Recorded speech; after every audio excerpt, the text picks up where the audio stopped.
component of men that I see that are younger than 50 are struggling with these issues because of our current situation, but it's a real issue and it affects a lot of families because that goes to mood, sense of well-being, and participation in a healthy relationship. So what should they do? Well, it depends on which doctor they choose, and I similarly talk to men about if they have a history of depression, if they're on antidepressants, they might have way too much estrogen, they may have way too little progesterone, which will affect their mood and affect how much testosterone their body can handle. That we have upstream hormones in the from the adrenal glands, as do women, DHEA and pregnenolone. And if those are nice and full, nice levels, and there's only a little testosterone missing, it's a lot easier to replace testosterone or balance it with testosterone and HCG than it is when all of their levels are depleted, because then it's more comprehensive. We similarly do an assessment for vitamin D, thyroid. It's not as common to have thyroid disorders with men, but it can be untreated. The cortisol levels being way too high or way too low.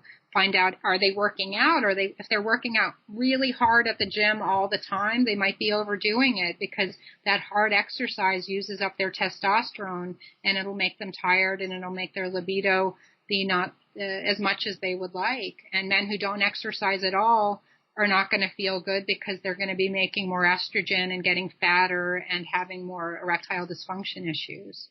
Such important stuff. Really, when men say to me, a lot of times men come to me and they say, I'm just not feeling it anymore. And I just go, oh my God, you have to get your hormones checked. You have to check your lifestyle. I do say that because I've realized long ago that men are not discounted in this whole equation. For so many years, it's been thought, women need hormone replacement therapy, but I think it's also, there's so much estrogen in the food that we eat. Absolutely. In chickens and in all kinds of things are treated with estrogen. And so I think that's affecting men as well and men's libido. Absolutely. But there's the hormones you're talking about, and then there's things that drive that kind of hormone change, and that's lack of activity. So you don't have to be a marathon runner to get exercise. You don't have to be the muscly guy at the gym to, put in a couple push-ups or lift some weights. But when you're not using the hormones as, nature intended to make you strong and healthy and flexible and durable, they're going to be increasing insulin resistance, and that leads to belly fat, and that leads to diabetes and heart disease. And so when you're looking at someone who has a lot of that, just giving them testosterone will not actually make their problem go away because it'll still turn into the estrogen. It'll still elevate the insulin resistance.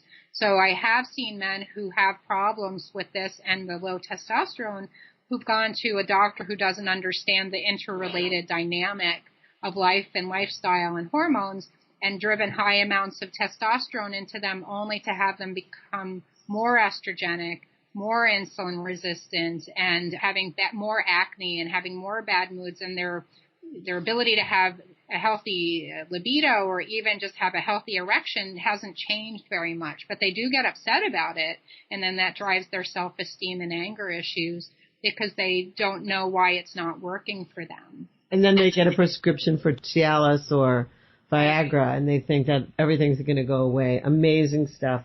Christine, how do people get in touch with you? And before you tell me that, can people have, obviously you're in the Phoenix, Arizona area. Not everybody that's listening to this is in the Phoenix, Arizona area. I promise you that. They're all over the world.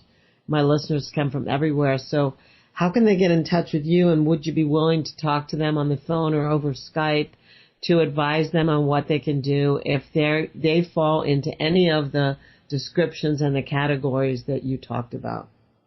Well, I absolutely. I can talk to just about anyone, but I can't dispense medical advice to everybody. The rules are that if you want to get prescriptions and lab work done and medical advice about what to take and how to take it, that requires a visit with me in person and then regular checkups because some of these hormones are controlled substances, and we're very cautious about them because they are abused. But I can do consultation for people to talk about what their concerns are and what questions to ask their doctor.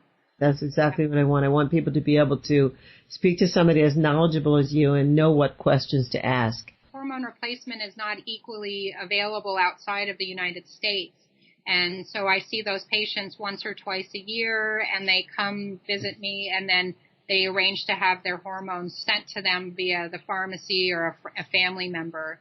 It's not impossible. It just takes a little bit more work, but I know that it's not always possible for people to get the hormones they want where they are, and then they're forced to take standard prescriptions because that's what's available, and they don't feel any better, and there are ways to make it better, and it just takes a little time and a little effort.